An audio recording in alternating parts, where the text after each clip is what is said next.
So guys, this is my immediate post-game reaction. It's like 11:30 at night here. I'm a little tired. Been a long day. Glad football's back, but I don't have any notes in front of me or anything. I'm just gonna go from my thoughts of the game, starting with the very end. The questionable offensive pass interference call on Michael Gallup.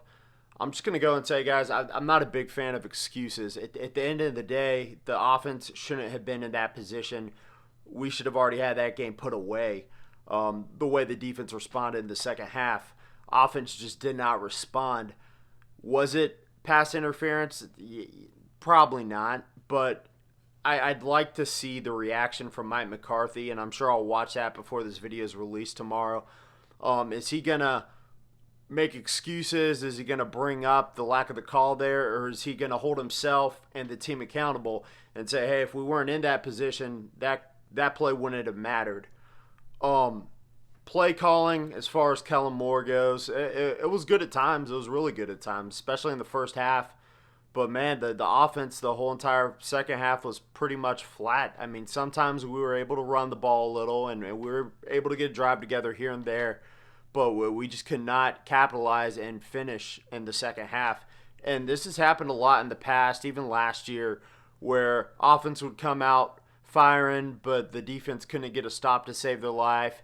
The defense goes into halftime, adjusts, and the offense comes out flat in the second half, can't do much of anything. I don't think Dak Prescott was bad. I don't think he was great, but he didn't do anything too stupid. I mean, there was a couple plays where the whole team just wasn't coached very smartly in general. Like the 4th and 3 is the first thing that's coming to mind. Where one, I don't love that we went for it there. I don't love that we ran the ball on 3rd and 6.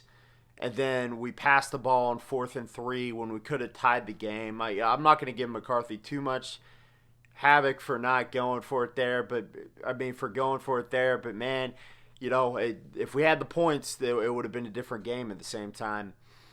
As far as Ezekiel Elliott had a pretty solid game. I mean, I can't say anything wrong. I mean, there were times when they stuffed them, but at the same time, it was more the offensive line than anything. Whenever Zeke had a hole, man, he had great vision, and he fought for extra yards the whole game. He had some really good plays in the first half in the passing game. I thought Tony Pollard was really that lightning to Zeke's thunder. He was making plays when Zeke wasn't on the field. So the receiver core, man, I mean, there were a couple times when Amari Cooper just slipped up. The ball that hit his knee, was that a good ball? Or his quad? No, it wasn't a good ball. But at the same time, he wasn't paying attention. He wasn't looking for it. It was a little behind him. It was a little low. But who knows? If he saw it coming, then it could have been a catch. Probably didn't get the first down anyway there. I forgot the second one. I was trying to think with Cooper. There was another one where, the drop sometime at the end of the game. I'm forgetting the exact play now, but I remember him having, it was the Jalen Ramsey play. And he had his hands on it. He got hit pretty hard, but man, you just got to come down with something like that. Outside of that, he was kind of a workhorse, which coming into the game with injury all week, I didn't know what to expect from Amari Cooper. I thought he was solid. Michael Gallup had some flashes like that play at the end of the game. If that would have counted, that would have been great. It shows how good of a player he is. I thought we really went after Jalen Ramsey and attacked him. And Jalen Ramsey was out there fighting us. He was covering well. He was being annoying. He was being his typical self. So I give him credit, but also give our offense credit because we still went after him and threw some targets his way with success, especially to Amari Cooper. A lot of catches in traffic today. As far as CD Lamb goes, he had a few really nice plays. Something about when he took a hit, man, it looked like he got hit by a truck. When I'm used to seeing 88 get hit, I'm used to seeing him struggle not to go down. Des Bryant, but with CD Lamb, it's going to take a little time. Here in a couple years, I think he'll be fighting for yards a little better. But with his frame now, he's definitely fast. He's definitely explosive, and you saw a glimpse at his good hands. So I think it was a pretty impressive debut his way. The rookie I was really most impressed was with Trayvon Diggs, but I'm still on the offense a little. Uh, Losing Blake Jarwin, if he's out for the year, one, I feel for the guy, and two, that's a killer on offense for us. We saw a little bit of out of Dalton Schultz. He had a couple balls, hit both hands that he couldn't come down with, and that's going to be a problem going forward, guys. I'm not content where we are at tight end. I did not see Blake Bell at all in the passing game. I'm not 100% sure if he wasn't involved once, but I don't think he was. So looking forward, I don't know if we have to make a trade, if we have to go for a guy like Delaney Walker and free agency potentially, or, can we beg Des Bryant to put on 30, 40 pounds overnight? Probably not, but I mean we're that desperate right now, tight end. If Blake Jarwin is indeed out, the offensive line was rough, but and at times they had some good moments too. But at the same time, it was a rough matchup for him. Aaron Donald he creates havoc. He was the best football player on the field tonight. I feel like I can definitely confidently say that. I don't know if he's the best player in the NFL. I'm kind of starting to lean that way. But he was definitely a disruptor in the pass game. Dak got hit a lot. I thought Dak competed. I thought he was good. I don't think he was great. I thought he was $30 million good and not $40 million good, if I'm just being completely honest. I expect him to make big plays down the stretch, although he did make that throw to Gallup, and it was a pretty throw. So at the end of the day, who do you blame there? Do you blame Dak? Probably not. Do you blame Gallup? But I don't want to make excuses at the same time. I know I say that, and then I do. But like I said, he made the play, but then there were two other opportunities where he didn't make the play at the end. So Terrence Steele, I thought he filled in admirably. I mean, he got beat a lot. What can you say? But he's not a starting right tackle. He's an undrafted free agent. And losing Cam Irving early on hurt. I'm not even too sure where in the game he got injured, how long he's going to be out for. I just know that it definitely affected the game largely. I didn't notice center much. I didn't notice Joe Looney a lot, so that's probably a good sign. Connor Williams got beat a good bit. He started off pretty nice in the first half, and then he started getting beat a lot in the second half. As far as defense goes, man, Tristan Hill made two really nice plays. One, he gets through really good push and makes a stop in the backfield on a running play. They were talking about Alden Smith during the play. I'm like, dude, Collinsworth, give Tristan Hill some love. But he didn't. Another play was a run outside, and Trayvon Diggs comes up and makes a great tackle to hold him short of the first down on a third down play. I don't remember if it was Malcolm Brown or Cam Akers, but on that play, Tristan Hill went all the way to the sideline, and he was a little late, but man, he almost beat the running back to the sideline. It was really impressive just seeing his straight line speed as a big old defensive tackle. I wasn't impressed one bit with Dontari Poe. He was a big body, but we did not get a lot of push. Like I said, Tristan Hill made those couple nice plays, but he didn't get a lot of push. Second half, after like the first 5-6 minutes of the third quarter, really the first drive of the third quarter for the Rams, the defense stepped it up, and for the rest of the game, they weren't perfect in the second half, but man, they got the job done. They got a turnover, they almost got 2 turnovers, and then they got stops. I mean, with the last 3 or 4 or 5 possessions were stops on the defensive end. So what else can you say? And really like what I see from Trayvon Diggs. There were a couple plays where one was like the 30-yard play to Van Jefferson and perfect pass by Jared Goff. I'll give him credit for that. Really nice catch by Jefferson, but man, Trayvon Diggs was right on him. There was another pass on like a third down. It was a shorter pass, but Diggs is right on the guy's hip. Goes to wrap him up, misses the tackle, but he's still right there. So really good in coverage, and made a couple really nice tackles. So for a rookie, man, like what I'm seeing out of him. Darian Thompson, I noticed a couple of the Rams touchdowns were pretty much Darian Thompson just not being where he needed to be and missing the tackle. We'll keep an eye on that. Hopefully, Brandon Carr will be ready to go next week against, I think we're playing the Falcons. I haven't even looked on to next week yet. But, man, if there is ever one last chance to go out there and sign Earl Thomas, I'm telling you right now, I don't want my projections to be too high when we're good. I don't want them to be too low when we're feeling down and we're losing. Right now, our defense does not look like anywhere near the defense of a Super Bowl contender, although they did have good moments. We're definitely at least one piece away, and we're probably more than one piece away because I think defensive tackle is really going to be a weakness unless we improve throughout the season with the young guys like Gallimore, Woods, and Tristan Hill. So there is potential there, but there's not potential at safety, in my opinion.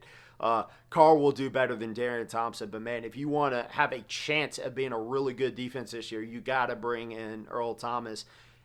Not saying it's going to work, but you're trying something, right? I mean, you know what's not going to work, so you got to see if Earl Thomas will work. So outside of that, I know they're kind of picking on Chidobe Awuzie. He wasn't having a great game, but Alden Smith was a big disruptor. We'll talk about him in a minute. Made a great play, gets to Jared Goff. He might have hit him in the helmet. Oh, well, they didn't see it. So, again, that's why I don't make excuses on other plays because we get away with a couple plays here and there too. Forces the errant throw, and to Chidobe's credit, he comes down with an interception. That's big in my opinion. And obviously he should have, but at the same time, does Byron Jones catch that? I don't know. Does Byron Jones catch anything? I don't think so. So I was impressed with Awuzie for making a play and just getting a turnover. It's nice to see Dallas go out there and force a turnover, but not really turn the ball over. I'm trying to think here. I don't believe we turned the ball over in that game. Dak did a good job at protecting the ball, and so did Zeke. So no complaints there as far as protecting the ball goes.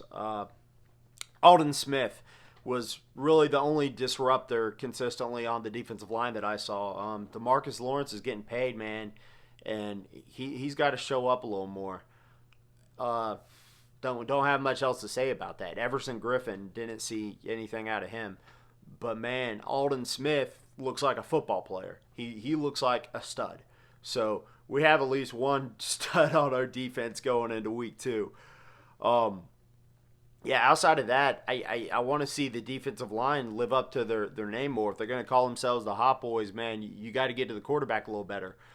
Mike Nolan had an atrocious start to the day. The defense came out with no identity, which I'll say we still don't have an identity. Lost one of their best players in Leighton Vander Esch. Hopefully he's not going to be out long. It didn't look great, so we're just going to have to wait and see, right? Next guy up, Joe Thomas. I don't think they really picked on Joe Thomas much, and he had a really good pass rush that resulted in a sack. I don't think he made the sack, but somebody else did. Anyways, I mean, the defense was bad, flat out. Sean McVay's a smart coach, and he came in with a really good game plan. And they were able to run the ball, and there was so much movement on the line and misdirection that they were able to run the ball really successfully, especially Malcolm Brown. He really stood out in this game as their starter.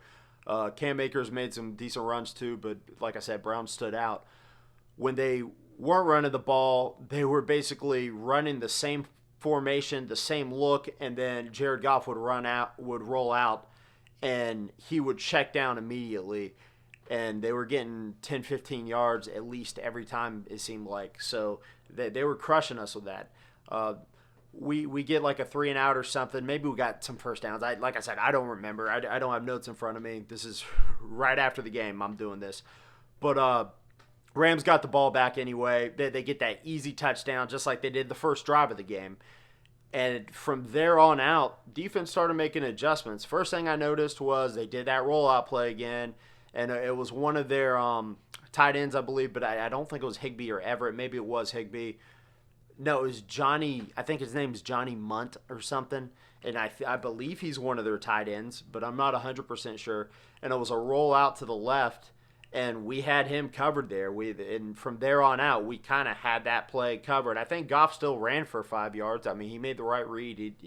He made a smart play, but at the same time, defense got stops the rest of the game, so they did their job. Mike Nolan does deserve credit for making adjustments. So regardless of what you got to say about the guy, the defense came out in the second half. They allowed 1 touchdown, but that's it. They got a turnover, and they got stops from there on out. So if you're Kellen Moore, I like some of his play call in that game, but dude, you got to do your job. Second half, you got to make adjustments when what you're going to isn't working. Like I said, Dak, I think he was gutsy at times, especially a couple runs, but he wasn't at his best for parts of the game, especially towards the end. I give the Rams defense a lot of credit for that, but I expect us to be better on offense. Like I said, I think if we get better at tight end and when we get a right tackle back, that could go a long way. But we got to make some moves as far as safety and tight end goes going into week 2. I'd like to think, guys, that's pretty much all I'm kind of thinking of right now. At the end of the day, they beat us at the line of scrimmage. They were able to run the ball really well, and we didn't give up on the run either. I think we were admirable the way we ran the ball. Like I said, we weren't horrible on offense, but we did not capitalize on anything in the second half, and that's where we were bad on offense. Like I said earlier in this video, don't let your highs during the season be too high. Don't let your lows being too low. And I'm not talking to the fans as much as I'm talking about the team. McCarthy made a good point, and I don't want it to be a loser mentality point where, it's acceptable to lose. But this isn't the time of the season where we need to peak. This is week 1. And we played a pretty competitive football game that at times got bad and at times was pretty good. Overall, I think if you're not a biased Cowboys fan or a Rams fan, you watch that game and you're like, it was pretty good and pretty competitive. We did have some dumb penalties here and there, but overall, all things considered, I thought we played okay. Did I expect us to play better? Yeah, of course. I mean, it's a season opener. You always have high expectations, but we held the Rams to 20 points, and they didn't dominate us, our defense, in the second half. So that's one positive. If you'd have told me we would have held them to 20 points, I would have thought it would have been a win. And the fact is, when you're holding guys accountable, it should have been a win. So hold the offense accountable. I expect more week 2. I'm going to say it for the 3rd time this video, we really need a tight end. That's pretty much going to do it for today, guys. I might go back and watch some tape, look at the stats, read around about the game, and at that point I might make another video. But here in the next couple days, guys, we're going to start moving on to next week. Like I said, I believe against the Falcons. And hope you enjoyed this video. If you did, do me a big favor, like, comment, and subscribe for some more daily Dallas Cowboys content. I'm sure I'll get on with Law Nation and do an interview with him soon, and we'll talk about this week some, and then we'll move on. And that's it, guys. I'm out. Peace.